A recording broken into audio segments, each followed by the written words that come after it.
গৌরহরি দাদার নাম নিতাই বলছে তুই তো নির্লজ্জ কেন বলতো?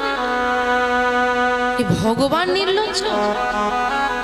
না দাদা ভাইকে বলছে তুমি নির্লজ্জ কেন? বলে কেন দাদা আমি কি করলাম? বলে কি করলাম? যারা তোকে অপমান করে, তাড়িয়ে দেয়, আঘাত করে, তুই আবার কেন নির্লজ্জের মতো তাদের দুয়ারে গিয়ে দাঁড়াস?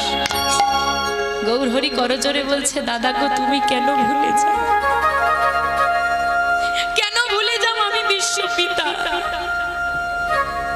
সন্তান যদি বাবার কাছে অপরাধ করে, বাবা কি সন্তানকে মাটিতে ফেলে দেয়?